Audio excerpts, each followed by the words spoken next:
that. So welcome to Reconcili-action, engaging students in changing institutions. And this is Showcase B10. It's November the 5th, 2021. And my name is Heather Bensler, and I am from the Faculty of Nursing at the University of Calgary. I would love it for those of you who are here today, if you are willing to put in the chat who you are and maybe where you're from. I'll take a moment in a couple of minutes for us also to hopefully get to know each other, since it's quite a small group today, but that's great. So the intention of this next hour is really share together about the topic of engaging students in changing institutions. And I will share my own experience leading an initiative at a Canadian university. But I'd also love to hear your stories and about your experiences. And this is actually an initiative that started in 2017 and ran to 2020, 2017 to 2020, but really the same principles are things that I've carried forward into another initiative and continue to today. So I just thought it was one of the better stories to be able to share today. Just a second, it looks like my screen just crashed. So let's try. My PowerPoint just crashed. That took some skill. Try that again. That's why Dawn said to expect the unexpected. Right? So I might just have to share. That's too funny. Goodness. Oh, I can talk about all of this without needing our slides, but I have really good pictures from Calgary, and I think you might want to be able to see those. So let me just see if, there we go. Let's see if I can get that started up again. All right, so I will tell you, first of all, I wanted to start with a territorial acknowledgement. So why don't I do that while we're waiting for my slides to start. So I am actually situated in Calgary, which is on the traditional territories of the Blackfoot Confederacy. And this is in Calgary, Alberta, Canada, just to be a little bit more clear. And that includes the Blackfoot Confederacy includes the Siksika, the Piikani, and the Kainai First Nation, is also home to the Tsuut'ina, and the Stoney Nakoda, which includes the Chiniki, Bearspaw, and Wesley First Nation. And Calgary, which the Blackfoot name is Mohkinstsis, is also home to the Métis Nation of Alberta, region number 3. And it's important, especially I'll be talking about working with Indigenous communities, but anytime that when we give a land acknowledgement, that it is actually a matter of us, or for me, this is how I take it up, is that I am every day trying to be better about the way that I live on this land, recognizing and respecting Indigenous protocols, histories, cultures, and finding a way to locate myself in a way that is beneficial. All right, so let's start again. Good thing we have an entire hour. Hey, let me just, now, can you see my slides at all? No, you cannot. No, because I can't see them either. So let's try that again. All right, so scan, swap screen. I had that figured out and it's not doing it again.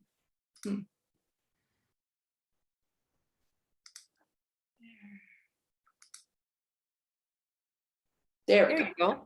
Thank you. Okay, so this is just locating myself as I gave a territorial acknowledgement, but I also wanted to share a little bit about myself. So I am a settler of Scottish and German heritage, and I'm a 4th generation Canadian. I'm a wife, a mother, a sister, and a friend. I'm also a nurse and an educator. And I'm a tenure-track instructor in the Faculty of Nursing and a doctoral student. So lots of different hats that I wear, and I'm sharing some stories about my work. I'm helping to co-lead the Indigenous Initiatives in the Faculty of Nursing from 2017 to 2020. But the same, as I said before, the principles that really I applied at that point, I continue to apply and further initiatives. I just think this gives a really nice story or an exemplar of the power of engaging students. Before I give too much context, though, I do want to give you some history because I'm not quite sure where you're located to know if you understand the history that this project or this initiative is grounded in. But I am really interested in what brings you here today to this meeting. So presentation, if you're willing to put up in the chat, that would be great. So your name, where you live, your institution, and maybe your role, and really your topic of interest. So I see, thank you, Cassie from University of Manitoba and Peace and Conflict Studies. Sandra, thank you for posting. Of course, Sandra is actually both a colleague, my boss, and a friend. So it's lovely to have her here today. And it's actually under her leadership that I was able to do a lot of this work. So if you want to post that up there, that would be great. And I'm hoping that we can have some time really to chat and interact as we go through this presentation. But I do want to give some history and some background for this presentation. So in Canada, we have a long history of colonization, a few hundred years, but about 120 years of residential school. And this is a system of forced assimilation on our Indigenous people in Canada. And although colonialism or colonization is often thought of something from the past, and the structures of oppression that continue to influence the lives of Indigenous and people continue today. So it's important to recognize that. And this is actually, as we kind of think about history in Canada, so often we think of kind of colonization or even the struggles that Indigenous people face, or those kind of structures are very hidden in Canada, but this is actually the residential school where my grandparents worked in the 1950s. And as I've learned more and more about Canadian history, I've found that my family's history and my own history are far more intertwined in this history of colonization than I ever would have thought possible.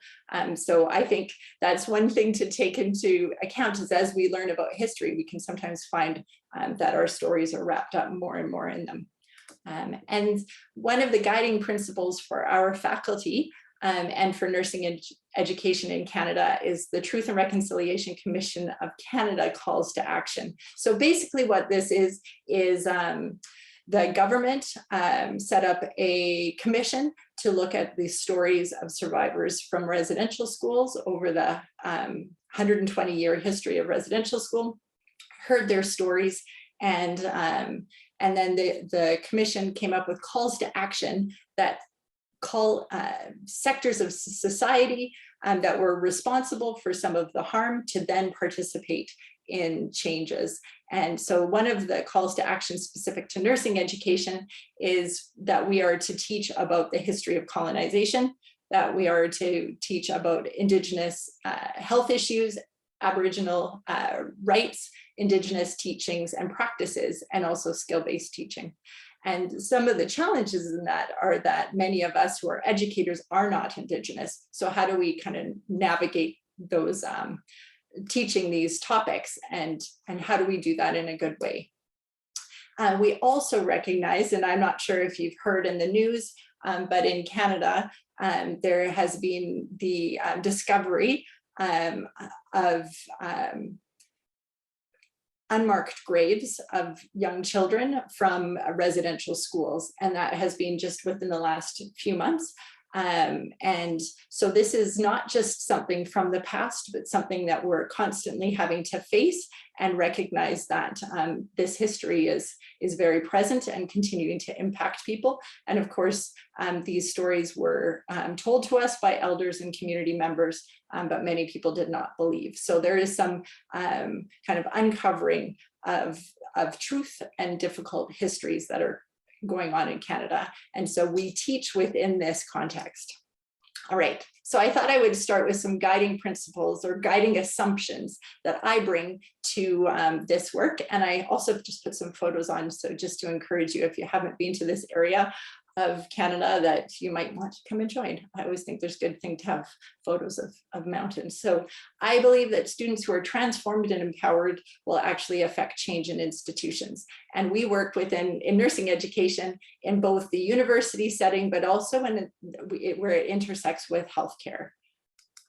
That relationships matter, that it's important to belong, to feel that you are known, that your name is known, and that learning from and with our students is important, and that the principle of love. I also bring in the idea that I am both a learner and a leader, and so are the faculty that I work with and students. So it's important for me to be humble and curious, and also to foster an environment where faculty and students are humble and curious. And for those couple of years, I was responsible for faculty development and curriculum development. And I really didn't see much difference between faculty and students. For me, they were really the same. And so I tried to invite as often as possible. Anytime I was teaching faculty, I was actually encouraging students to join. And anytime I was teaching students, I encouraged the faculty to join at our university and in our faculty. So my students are my future colleagues, and I don't know in other professions if they feel that way, but I love the fact that my students are, one day I could end up working on a unit with them, or so I just treat them actually like my colleagues at this moment, and with that level of respect. And that creating spaces for human flourishing matters. So are there ways that I can help encourage students and faculty to just use their gifts and to feel like they are participating and giving in really life-giving ways? That it's my responsibility to learn and do better and to model this for my students. And I'm working with it as a white settler within Indigenous communities, and talking about anti-racism and harm that's done. And so these are challenging topics, and I make mistakes a lot. And so just actually being humble about that, owning them and trying to do better, and telling my students and people around me that that's what's happened. Some of the literature that grounds the work that I do, Paulette Regan wrote the book Unsettling the Settler Within, and she really shines the light on Canada as a settler state. And what that means is that so we're an Indigenous nation with settlers who have come really from a societal level. There is a move to erasing Indigenous people and to really have Indigenous people as something that's very historical, versus seeing Indigenous people as flourishing and part of society. And it's not that they're not part of society, but that there can be a pressure to ignore or to suppress or oppress, and to really challenge that. And Tuck and Yang's work on decolonizing is not just a metaphor, challenges settlers such as myself to really think of ways that I can just go from thinking about decolonizing educative spaces to actually putting that into practice. Also, I draw on Mesereau and Taylor's work on transformational learning, and that's really encouraging students and myself to be in these uncomfortable spaces where we're learning and being challenged and being comfortable in those spaces, or having courage in those spaces. And that really brings me to Arrow and Clement's work on brave spaces, that I can't necessarily ensure that my students are going to feel safe, but I can encourage them to be brave in those spaces as we talk about identity and issues of racism and their responsibility and the history of Canada. So not comfortable. And this is another picture from Prairie Mountain in Kananaskis near Calgary. And I love this picture because I took it actually on Canada Day, believe it or not. We had snow on July 1st there, but that it's a rethinking of our own history, through a lens that shines a light on some history that maybe is not comfortable and is disquieting. And that's part of that transformational learning spaces, is encouraging students to step into those disquieting places and helping to empower them to be willing to change and to risk and to try new things. One of the things that I've taken from kind of working closely with Indigenous elders and knowledge keepers is this idea of land as teacher. And this is one of the pictures to me that is actually drives so much of what I do as an educator. And so I'm just wanted to put this picture up for you. And I'm just curious, can you spot the difference? So feel free to chat or speak up. What differences do you see between these two pictures?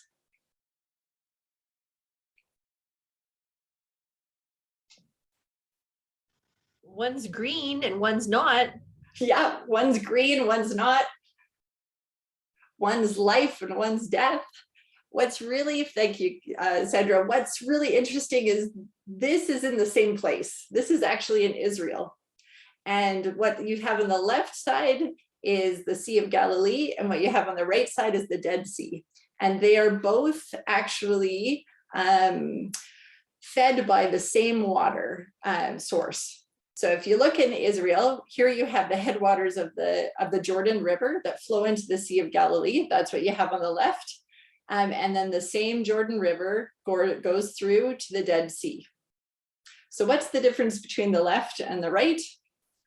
This Dead Sea has no outlet. So fresh water comes into the Sea of Galilee and it goes out of the Sea of Galilee and it continues on to the Dead Sea. When it gets to the Dead Sea, there is no outlet. And so the only way the water can leave is to evaporate. And that actually kills life.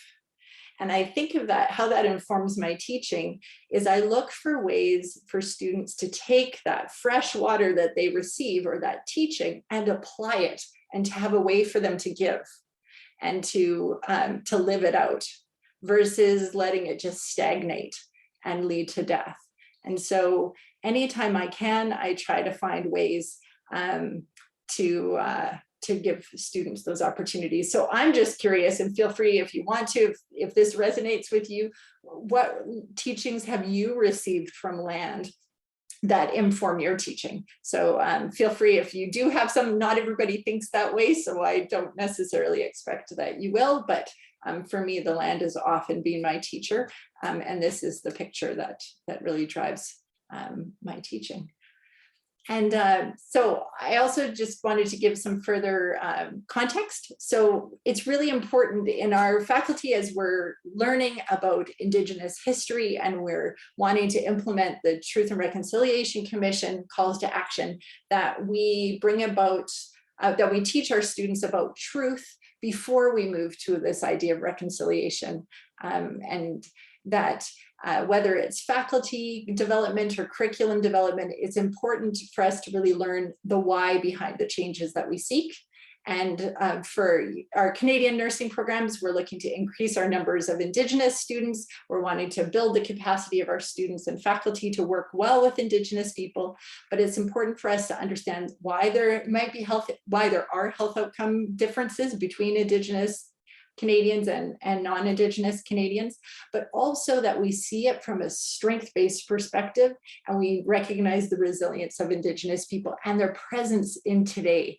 And so yes, we learn about Indigenous history and we try to do it in embodied ways that start really on the first day of school, but also that our students are learning from elders.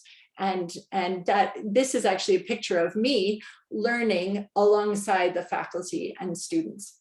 So when we were bringing people in, although I was often up front having to coordinate things, I was a student and sometimes making very public mistakes as I was being corrected by, well, this is Lance Scout, who's a traditional knowledge keeper who was actually correcting me on something at that moment, and being willing to be humble in that and recognizing that that I can model that willingness to learn.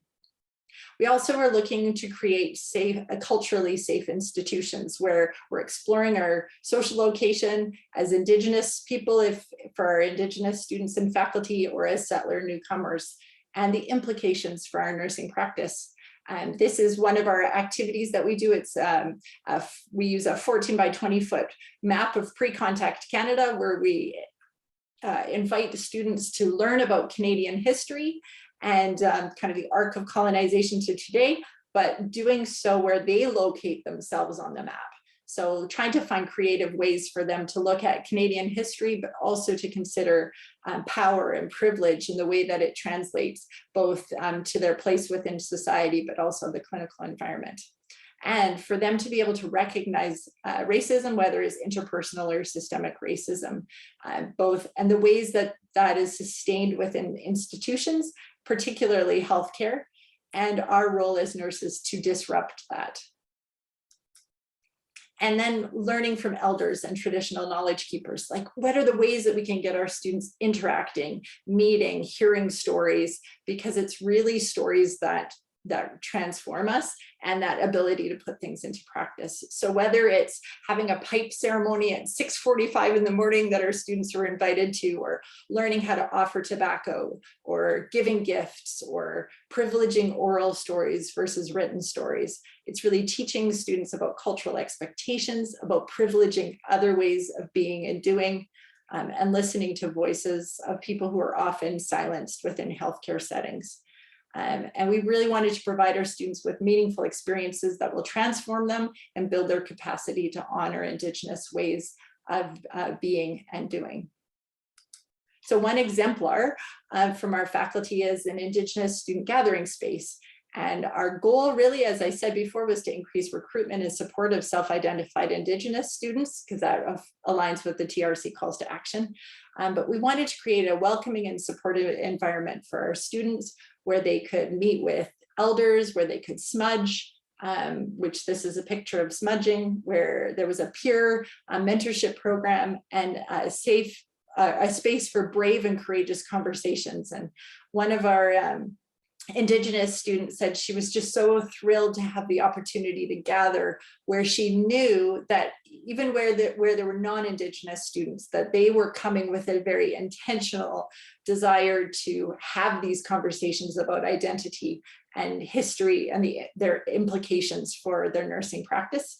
And we really wanted to support our students in that and give them that opportunity. So this is one of the things we were creating. But instead of just creating it, we thought, what's a different way that we can do this? How do we engage students so they're learning about placemaking? They're the ones who are interacting with elders and bringing that learning back to our faculty in a way that transforms what we're doing. So we actually, in our faculty, have community placements where our students, in a group of 8 students with a clinical instructor, work with a community group in their second year. So this was a great opportunity for us to learn about placemaking from Indigenous elders, and to help create this gathering space. Here's a group of students that work closely with one of our local elders, and they learned all about Calgary and the history from a Blackfoot perspective. And they took that teaching and then helped us inform how we were going to transform this Indigenous gathering space. One of the things that they learned about was reciprocity and the importance of gift giving. So here they are making gifts from leather and beading. And so part of their clinical was actually beading and learning how to make gifts that were honoring the work that the elder had given us. And so they learned land-based teaching. Sometimes they went up onto a local, we have a place called Nose Hill, and they went up with the elder and he would give them teaching on the land, and then they would give gifts. So really interactive and embodied work. They also participated, we had this over a number of semesters, they participated in the community. So we have an Indigenous student center on campus. So our students within their clinical and outside of their clinical time in this community program served within this this center. So here's a group of students folding prayer flags to be gifted to elders who are were giving services to our university. So they were learning about the importance of prayer flags, and that I really do see how them getting active and getting involved was so transformative for them. And then this is another group of students that within their clinical actually went out to our Sisters in Spirit vigil. And this is a vigil that honors missing and murdered Indigenous women and girls in Canada. And so they went to bear witness of the challenge, the atrocities that are done in Canada against Indigenous women and girls. And they were seen by the community. So as they're sharing, this is building relationships. And this actually went back because they were seen and our reputation was improving within the community. More community groups were willing to work with us. So this led to some of our community placements. And we were working out in what's called Stony Nakota Elementary and High School for some more of our clinical groups.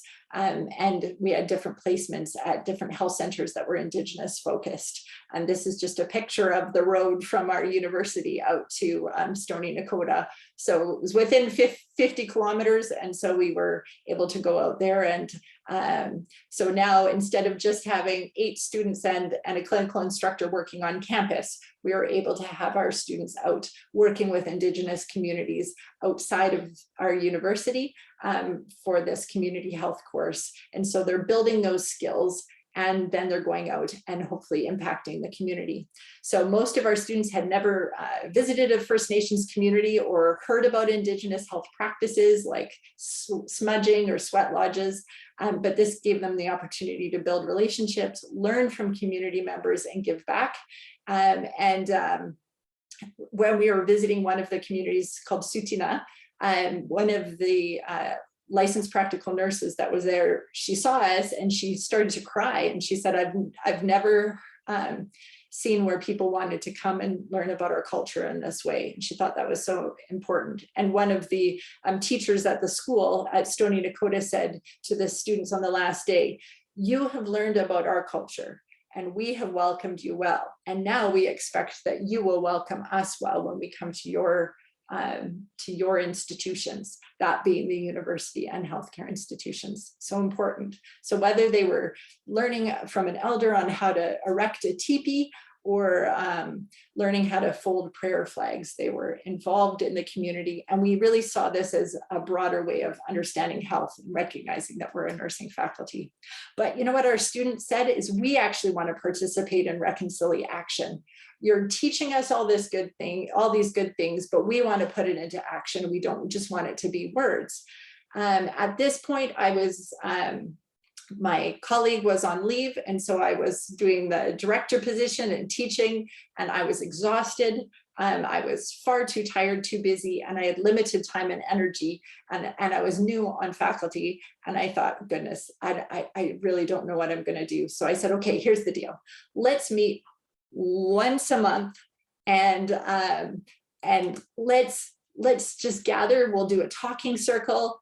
I want to hear, I see this stirring in you that you want to apply what you're learning, but I want to know, what do you guys think? So we would, we took up a practice called talking circles, where basically you just go around the circle and everybody shares and you don't interrupt.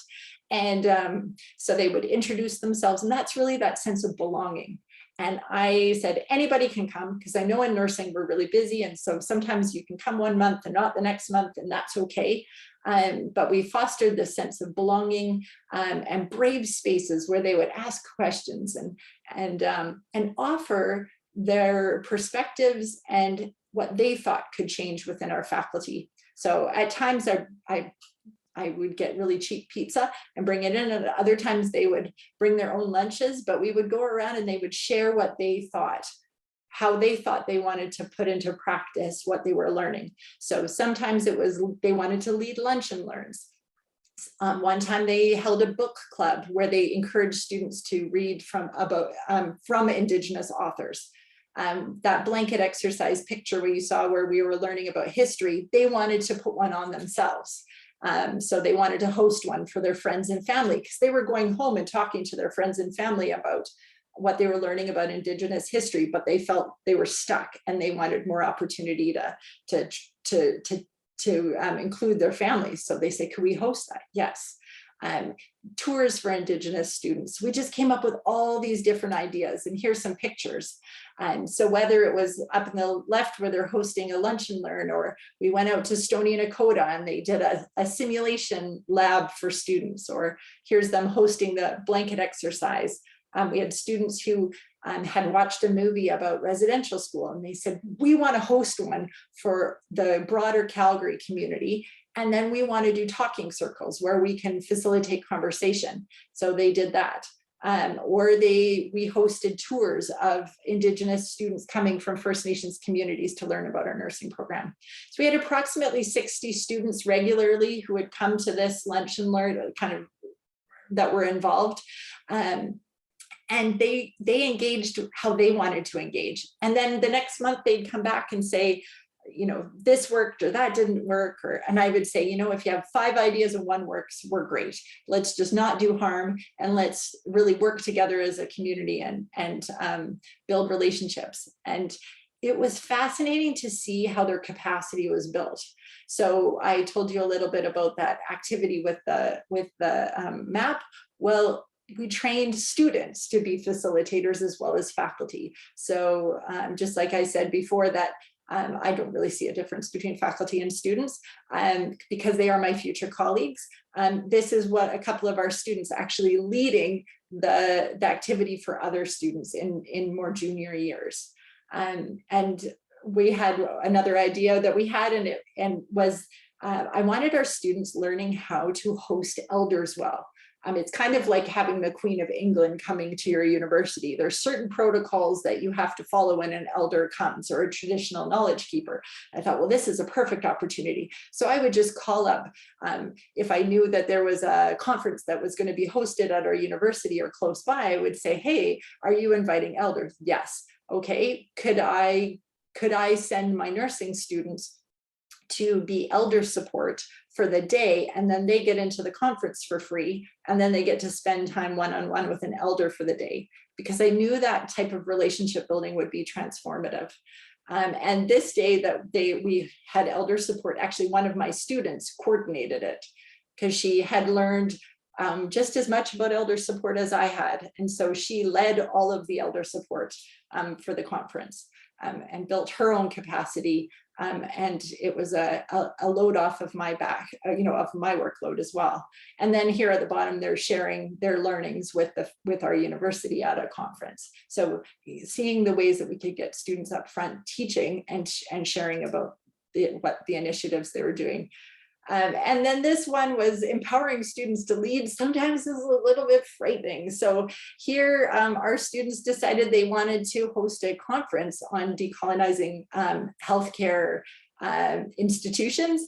And so they led a conference, and I was sitting in the audience. And it was just so encouraging to see both their skills and gifts and being able to coordinate and pull off such a big conference, but also the ways that they built relationships with Indigenous elders and engaged them in the development of that was just so very encouraging and really taught me a lot. And then this is just a quote that actually from an email I received this past week. It says, or about 2 weeks ago, I wanted to reach out to you to see if you'd be interested in chatting more about some of the work you're doing in Indigenous communities. This is a former student. She's now an emergency room nurse. She says, about your teaching about culturally competent care to nursing students in relation to that. She says, I've noticed such a lack of knowledge, understanding, and curiosity in many of my colleagues, and think there could be so much more to be done to help nurses and doctors alike learn how to provide a safe and caring space for Indigenous peoples.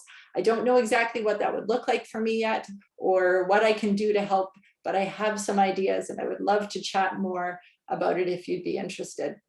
And I think what this kind of practice of encouraging students to apply what they learn, to believe that they are a part of the change, is that they then see themselves as responsible to act when they're out in practice. And I probably get an email like this every 2 weeks. And I haven't been in that role for over a year. But students still, they have the ability to recognize that something needs to be disrupted within the institutions that they're in. And they see that and they see themselves as responsible to be part of the change. Now, they might not know what to do, and that's okay, because you know what? I don't necessarily know what to do, but I've seen that power of us joining together, and listening and magnifying the voices of those who are most impacted and who really can help to lead us in that work. And so I think they've seen a really positive pattern on what that can look like. And so I'm really curious to know what stories of student engagement you can share, and really what barriers that you faced in that, and maybe if you want to, some takeaways from here or some things that you could share. So I'm just going to stop share if that's okay. If you're willing to put your camera on, that would be lovely. But I would love to hear from you if there's ways that you could share. Yeah.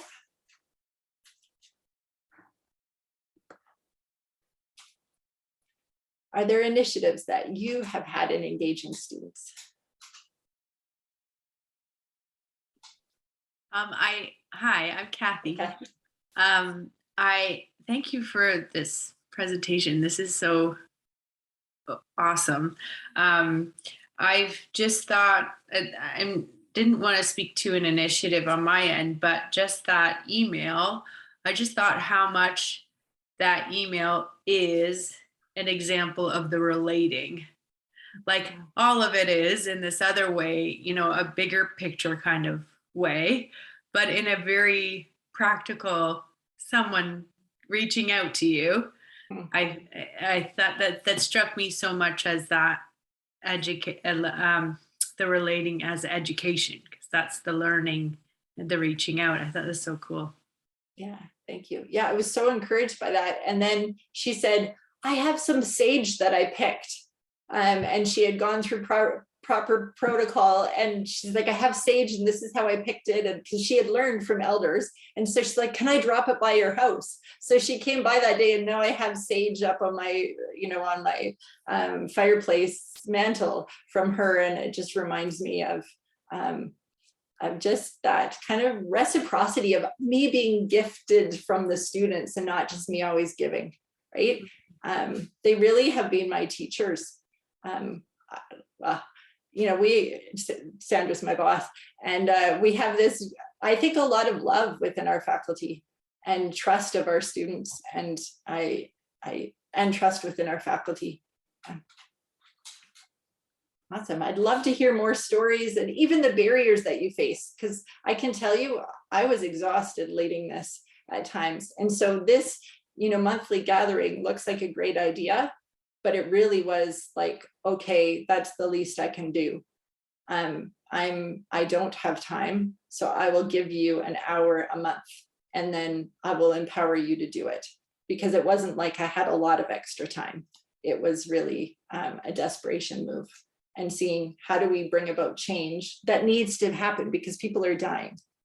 Okay, so then how do we do it? And that was kind of the best way. And there's a lot of danger in actually just releasing it to students to say, all right, you guys have your ideas and go.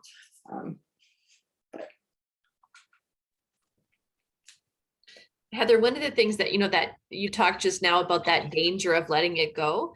But I think, in that foundational teaching, and you talked earlier on about principles, right? So, giving students the freedom to see how they would enact it in the world. But I think they have those underlying principles of not doing harm and making sure you're going forward in a good way.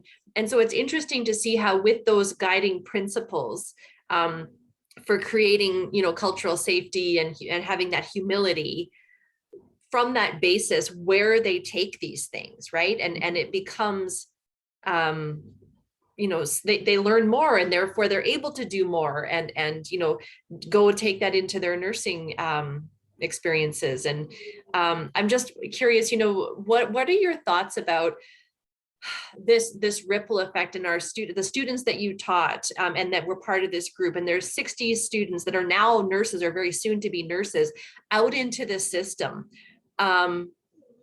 What sorts of ripples do we start to see in healthcare with their interaction? Or are you finding that they're stifled, or are they able to find their ways? Just curious. Yeah, I actually have one of our students is up in northern BC working for a First Nations Health Authority. And she just contacted me and said, I'm really struggling because now I have the eyes to see the problems within my colleagues and within myself and within the system that's broken. And so we really worked through different ways for her to, we started writing back and forth and just a reflection of, okay, you send me something, almost like a duo-ethnography, right? Where we were writing back and forth to each other to try to encourage each other and say, how do you do better? And how do you disrupt? And I think it's really spawned it showed some gaps that I think need to be filled. And one of my next research projects that kind of got stifled due to COVID was learning to bring theater of the oppressed into our faculty to say, how do we work through even our interactions within healthcare, where we saw maybe that something needed to be disrupted, but we didn't have the skills. So again, trusting the community to say, let's bring those stories back so we can work through. So I think what it's done is it showed some gaps, but I think our students feel connected within our faculty to come back home and say, this is what I see, can you help me work through? But we have incredible students. One of our students is a paramedic who is now in practice, but when he did the blanket exercise the first time, he stood up to everybody in the class and he said, just so you know, everybody, you're going to go out into practice and 95% of the people you're going to meet, who you're going to work with, don't have this story. So their actions are going to be based on the wrong story. So what we need is a new story. So let's look at ways to tell that story so that we don't pathologize Indigenous people, we pathologize colonization, right? So they can know where the problem lies and that they even see that where the problem lies within themselves, but that there's hope. Yeah. Thank you. I love how you involve students of nursing in standing up for human dignity and anti-violence and how that relates to what it means to be a nurse. Thank you. That's been, yeah, it's heart work, right? Like it really is a matter of transformation of our hearts and minds. Yeah, it's been really, really encouraging. Awesome. Thank you. Other stories or barriers that you faced, encouragement that you need?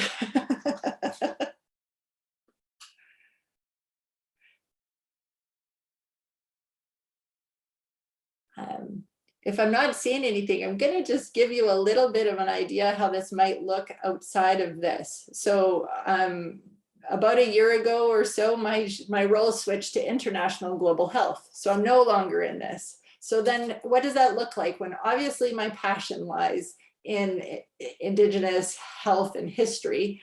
And so in leading the international and global health work, recognizing that the health outcomes of refugees in Canada go down when they come to Canada. And again, it's a different place that we have a responsibility of as nurses to impact health. So once again, it was engaging students. So during COVID, that made it difficult, but I built relationships with local agencies that work with newcomers and refugees. And so during COVID, it's like, well, we can meet outside. So we just creatively started hosting park time. So once a week, we would meet in a park where we knew we had a refugee population that was particularly at risk, taught the students about trauma-informed care, taught them about the history so they'd have some context. And then we would just meet there at the park and then invite the locals to come, and we would just spend time building relationships. So we spent spring and summer every week just spending time with the kids, spending time with the women. And then from that, we have 4 clinical groups now that have kind of birthed out of that. And we actually have a group once a month. All of the different agencies that work with one particular at-risk group called the Yazidi population They're the Yazidi community in Calgary. They were a group of displaced people who were kidnapped by ISIS and taken into sex slavery. So very, very harsh circumstances, and then brought to Calgary and plopped into Calgary, and a very, quite traumatic history. And so now our agencies meet together once a month, and students are involved in that. So we have clinical groups of students who show up, and they share about the initiatives that they're doing. They hear from other agencies, and they're at the equivalent of the agencies, which I love. The agency workers are listening to the students share, and the students are saying, but what about this? But what about that? And they're also seeing the importance of reflecting on their own identity as maybe they're settlers, like white settlers like myself, or they're newcomers, or they're Indigenous students, and seeing their role within this new area. So not just keeping it to Indigenous history, but recognizing that Canada actually is structurally quite a racist country, and we have lots of work that needs to happen in our country and also in our healthcare system.